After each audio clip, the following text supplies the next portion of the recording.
Review of inspector Rishi Telugu dub web series. Prime ఓటీటీలో రీసెంట్గా release అయిన Tamil horror and mystery web series inspector Rishi. Starring by Naveen Chandra garu, Sunaina గారు, directed by JS Nandini గారు. So ఈ web series గురించి డీటెయిల్గా డిస్కస్ చేసే ముందు ఫస్ట్ ఆఫ్ ఆల్ దీని ప్రెమైస్ చూస్తే, తేన్కాడు అనే ఫారెస్ట్లో వరుసగా మర్డర్స్ జరుగుతుంటాయి. అది చేసింది వనరర్చి అనే ఒక సూపర్ న్యాచురల్ పవర్ అని ఆ ఊరి ప్రజల బిలీఫ్. సో ఈ కేసుని ఇన్స్పెక్టర్ రిషి తన టీంతో కలిసి ఇన్వెస్టిగేషన్ స్టార్ట్ చేస్తారు. అండ్ ఈ ఇన్వెస్టిగేషన్ ప్రాసెస్లో ఎలాంటి మిస్టరీ సీక్రెట్స్ ఎక్స్ప్లోర్ అయ్యాయి, అసలు ఈ ఫారెస్ట్ వెనుకున్న బిహైండ్ ద స్టోరీ ఏంటి, అండ్ దీన్ని ఎలా కంక్లూడ్ చేశారనేది ఈ సిరీస్ యొక్క ప్లాట్.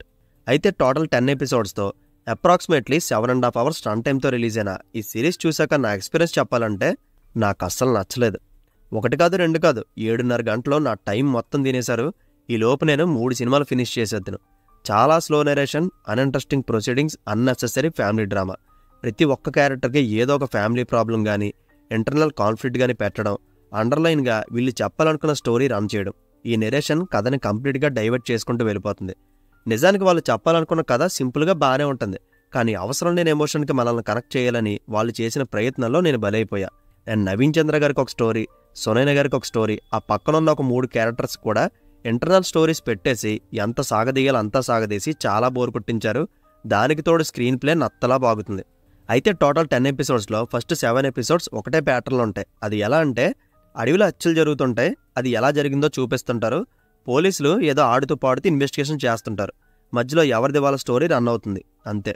సింపుల్గా మీకు కథ అంతా అర్థం కావాలంటే లాస్ట్ 9-10 ఎపిసోడ్స్ చూస్తే చాలు, డీటెయిల్డ్గా అర్థమవుతుంది. ముందున్నవి ఏమీ అవసరం లేదు. అండ్ ఇంక ఈ సిరీస్ స్టార్ట్ అవడం మంచి ఇంట్రెస్టింగ్ సీక్వెన్స్తోనే స్టార్ట్ అవుతుంది. బట్ ఆ తర్వాత నుంచి స్టోరీ డైమెన్షనే మారిపోయి ఏదేదో చేసుకుంటూ వెళ్ళిపోతారో, ఒకటి కూడా ఇంట్రెస్ట్ క్రియేట్ చేయలేదు. అండ్ ఎక్కడ కూడా హై మూమెంట్ అనేదే ఉండకుండా చాలా బాగా రాసుకున్నారు. ఒకనొక టైంలో నేను ఫ్యామిలీ డ్రామా చూస్తున్నానా లేక మిస్టరీ థ్రిల్లర్ చూస్తున్నానా అనేది అర్థమే కాలేదు. ఇంకా పెర్ఫార్మెన్స్ విషయానికి వస్తే చాలా పెద్ద కాస్టింగ్ ఉంటుంది. ఎవరికి అంత యాక్టింగ్ స్కోప్ ఉన్న రోల్స్ ఏం కాదు, ఎవరి రోల్స్కి వాళ్ళు జస్టిఫై చేశారు.